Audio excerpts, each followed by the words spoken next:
Google investment calculator, and you just plug in your age, you plug in, let's say, 200, 300 bucks a month, and you plug in 7% return, and you just watch how that money grows. Compound interest calculator, and there's a 7% return, and you just watch how that money grows. You will be shocked. Jack, get me my phone. I'm going to do it now. Okay, so let's search for compound interest calculator. And there's a really simple one. It's called Money Chimp. Okay, I've got it. All right. All right, so there's 4 numbers we need to fill out here. Let's take a look. The first is current principal. That means how much you've got in the bank. I'm going to say $5,000, and I'm going to start when I was 16. Because if I'd saved my money when I was 16 and not spent it recklessly, I think I could have had that $5,000 when I was 16. Annual addition, what does that mean? How much can you invest per year? So for most people, they think about on a monthly basis. They might say $200 a month, which would be $2,400 annual addition. Okay, so what do you want to say? I'm going to say, can I say $5,000? Yeah, that's, about $400 a month. I think that's reasonable. I often find that with people making median or slightly above median salary, that there are hundreds of dollars a month of money that is unaccounted for, that if properly made intentional, could be invested. So great, $5,000 a year. All right. Obviously, I could have, once I got past a certain age, I could have increased that though. So we're going to talk about that. Okay. Hold on to that idea. Okay. How many years? This was you at 20? This was me at 16. Oh, okay. And how old are you today? 30. Okay. So 14 years. Let's just do it until today and we'll see what happens. Okay. All right.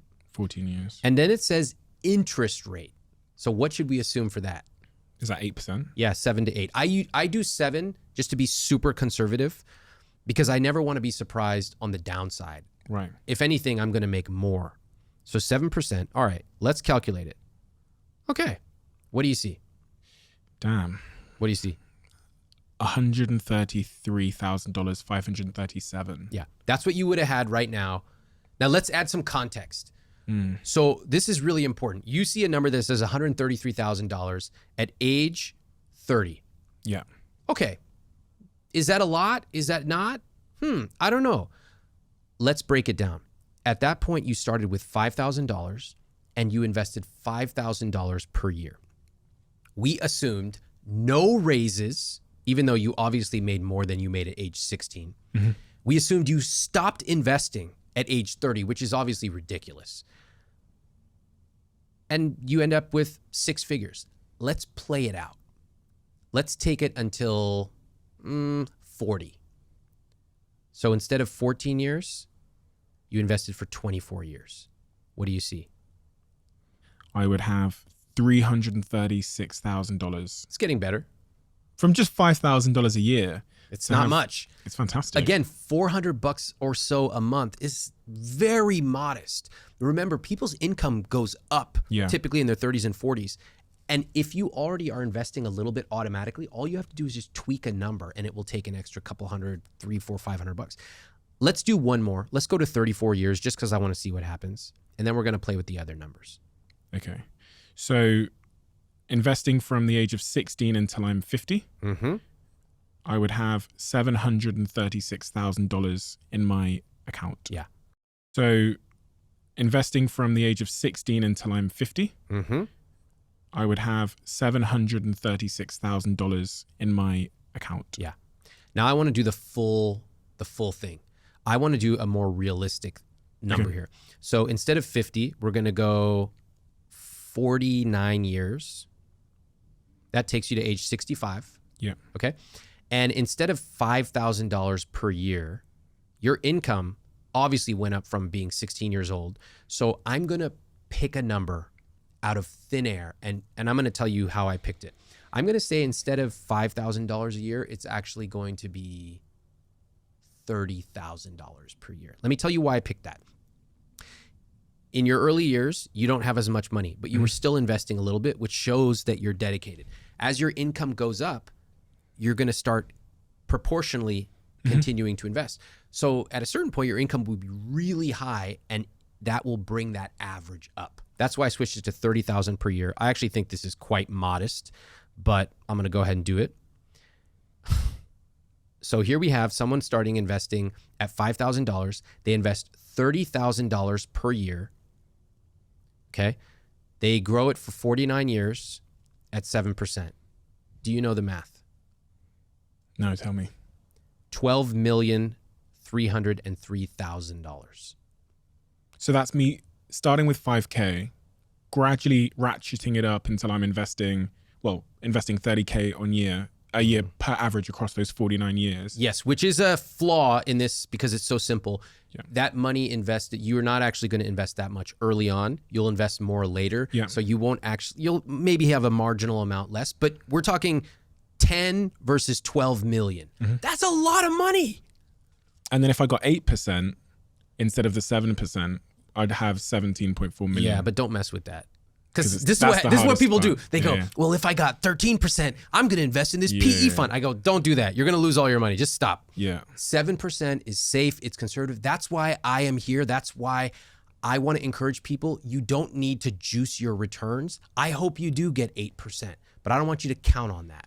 I want you to count on safe, stable returns. And what matters for you is the time you started early and the amount.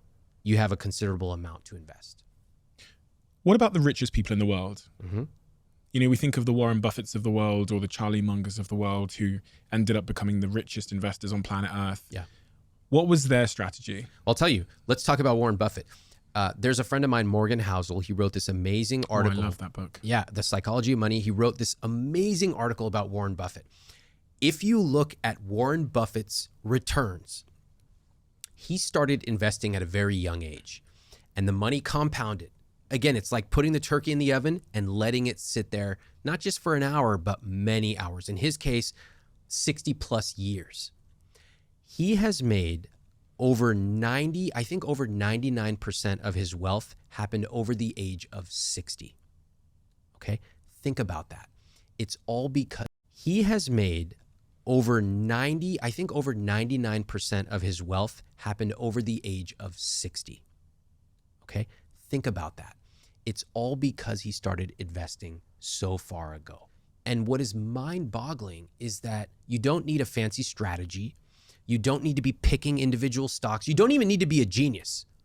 To make a lot of money, you do not have to be the smartest person in the room. You just need to remember a few key things. Start as early as possible. Okay? And if you're not 16 years old, if you're 30, 40, even 45, okay, start now. Second, invest aggressively every single month. That's critical. Third, keep your costs low. 1% in fees is going to take 28% of your returns. 2% is going to take over 55% of your returns. Keep your costs low. If you do those things, you will have more money than you ever imagined. What are the attributes of someone that's probably going to be poor in 30 years in terms of their relationship and their behavior with their money? Easy. They don't invest. They feel overwhelmed and anxious about money, and they talk about it all the time, but they've never read a single book about money. Their behavior with their money. If you do those things, you will have more money than you ever imagined. What are the attributes of someone that's probably going to be poor in 30 years in terms of their relationship and their behavior with their money? Easy. They don't invest. They feel overwhelmed and anxious about money, and they talk about it all the time, but they've never read a single book about money. And there's these deeper attributes they have. Only rich people invest. They think that. Yeah. And that's why I'm here. I want everyday people to know, just like me. I started off, my parents immigrated from India. I had no special investment knowledge, but I had two parents who were educated and encouraged me and said, learn this stuff. Here, we'll do it together. And that was a gift. Everyday people can build tremendous wealth, which in and of itself is impressive, but it's even more impressive when that wealth is used to live a rich life of adventure and spontaneity and generosity. Some of the stats I pulled out from your book, about 25% of people who make $100,000 a year plus are still living paycheck to paycheck. According to a recent survey of millionaires done by the US Trust, 83% of the wealthy say their largest investment gains have come from small wins over time Yeah. rather than taking big risks. Yes, this is counter to everything we see on TV, because on TV, it's really boring. What are you going to look at my Vanguard account? Oh, wow, compounding 7% per year. It went down 8% last year and it went up 9% this year. So boring. So we see these cool stories of business owners, and we're both business owners. It is cool. But a tremendous amount of my own wealth will come from low cost, long-term methodical investing.